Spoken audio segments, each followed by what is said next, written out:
મૃત્યુ થાય એ વખતે બહેનો પણ મૃત્યુના મરસિયા નામના ગીતો ગાતા અને એ બહેનો છે એ છાતી કૂટી અને હાય રે હાય એવું બોલી અને એની જેનું મૃત્યુ થયું છે એની કીર્તિને યાદ કરીને એમના ગીતો બનાવીને એ મરસિયા ગવાતા।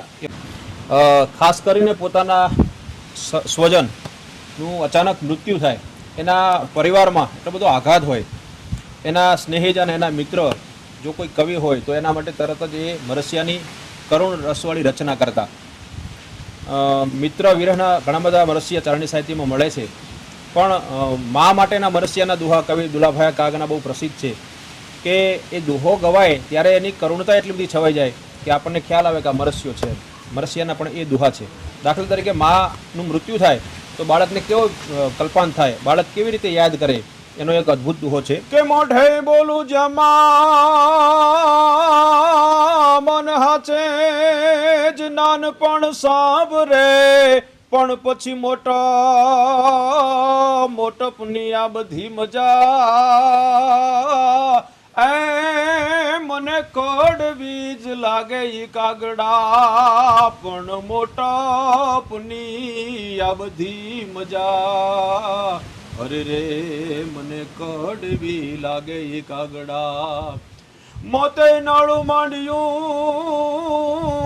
ઓલા ઝાડ સડાપા ખાય, પણ તો એને છોરુની ચિંતા થાય એને કેમ રે વિહરીએ કાગડા, પણ તો એને એના છોરુડાની ચિંતા થાય અરે રે એને કેમ વિહરીએ કાગડા। માનું મૃત્યુ થાય અને બાળક છે એ કલ્પાંત કરતો હોય કે હું ગમે એવડો મોટો બની જાઉં પણ મોટા બન્યા પછી મોઢે જ્યારે મા શબ્દ આવશે ત્યારે તારું મને જે યાદ આવશે આ બધી મોટપ મને કડવી લાગશે। એવા ઘણા બધા કવિના પોતાના મિત્રો માટે પણ મરસિયા લખ્યા છે। એમાં અમારા એક આલણ નામનો દીકરો ચારણનો અને એના આશ્રિત મોતીસર છે એ એના માટે લખે છે, અલગ અલગ માસના અલગ અલગ ઋતુમાં આવી ઋતુ હોય તો તું મને કેવી રીતે યાદ આવે, એનો અદ્ભુત ચારણી સાહિત્યના દોમડિયા છંદમાં છે કે સાડક ઘુંબીએ લુંબીએ અંબર વદળ બેવડ ચોવડીએ મહેલાર મહેલીએ લાડ ગહેલીએ નીર છલે ન ચલે નળિયા, યંદ્ર ગાજી ગાજ કરે ધરયુ પર યમ ન જા સરયુ ભર્યા, અજમાલ નથું તણ કુંવર જાલણ સોય તણી રત સંભરિયા મન સોય તણી રત સંભરિયા મન સોય તણી રત સંભરિયા।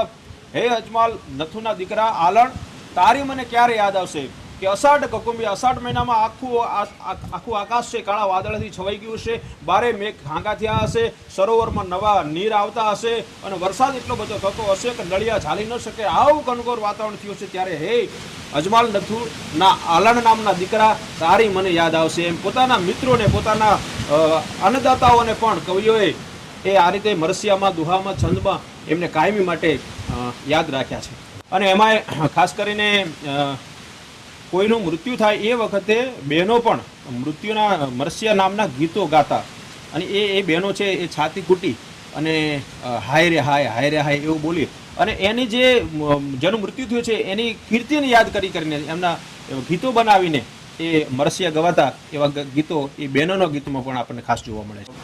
પોતાની પત્નીનું મૃત્યુ થાય ત્યારે એક ચારણ કવિ છે એ વિહોળ બની જાય, ગાંડો બની જાય અને એ એમ કે છે કે આવીને ઉતારા કર્યા જબર વસીલા જોઈ, પણ કામણ ગારું કોઈ એ જોને પાદર તારું પોરહા, પણ કામણ ગારું જોને કોઈ આ તો પાદર તારું પોરહા। એ પોરહા વાળાના રાજ્યની અંદર ચારણ કવિ છે પોતાના માલ ઢોર લઈ અને ગીરમાં જવા માટે નીકળે છે। ભાદર નદીમાં પોતાની પત્નીને ઊભી રાખી અને એ અહીંયા રોકાવા માટેની જગ્યાની માગણી કરવા માટે જાય છે, પણ એ ડાયરામાં બેસી જાય છે। આ પછી પૂર આવે છે, પોતાની પત્નીને પોતાના ગળાના સમ આપીને કીધું હોય છે કે તું અહીંથી હલતી નહીં, અને પત્ની છે પોતાના પતિના સોગન આપેલા છે એ તણાઈ જાય છે પણ ત્યાંથી હલતી નથી, અને એના વિરહમાં આ કવિ છે એ આવા દુહાઓ એમને લખ્યા છે, એટલે વિરહના દુહા પણ આ રીતે એમને મરસિયાના રૂપમાં મળે છે. આપણે જોઈ રહ્યા છીએ અહીંયા આપણને પાળીઓ દેખાય છે. તો ધર જાતા ધર્મ પલટતા અને ત્રિયા પડંતા તાવ ત્રણ ટાણા મરણરા, એમાં કોણ રંક ને કોણ રાવ. એ સમય હતો કે ધર્મને બચાવવા માટે, બેન દીકરીને આબરૂને બચાવવા માટે અને ધરતીને બચાવવા માટે માણસો મરવાને પણ મંગલ ગણતા હતા. અને એ ધર્મના ધીંગાણે જઈ અને મૃત્યુ થાય પછી પાળિયા રૂપે એમની યાદી હોય. ગામના પાદરમાંથી કવિરાજને નીકળવું અને પાળિયાને જોયા પછી કવિરાજ પાળિયાને પ્રશ્ન કરે છે કે તમે અહીંયા પાદરમાં કેમ ખોણાણા છો? કે આજ પૂછું તને પાળિયા રે તારા દલડા કેરી વાત રે, તારા દલડા કેરી વાત. પાદર મારી કેમ ખોડાણા અને સિંદૂરે તમે કેમ રંગાણા. કવિરાજ છે પાળિયાને જોઈને પ્રશ્ન કરે છે કે તમે પાદરમાં કેમ ખોડાઈ બેઠા છો અને તમે સિંદૂરના રંગે કેમ રંગાણા છો? ત્યારે પાળિયાને વાચા ફૂટે અને કવિરાજને જવાબ આપે છે કે વાર ચડી જેદી ગામને પાદર વાગ્યા ઈ બૂંગિયા ઢોલ રે, જેદી વાગ્યા બૂંગિયા ઢોલ. હવની મોર હાબદા થયા તા માટે અમે આય ખોડાણા, દૂધ મલિયાઈ દેહ ખપાવ્યા માટે અમે આય ખોડાણા.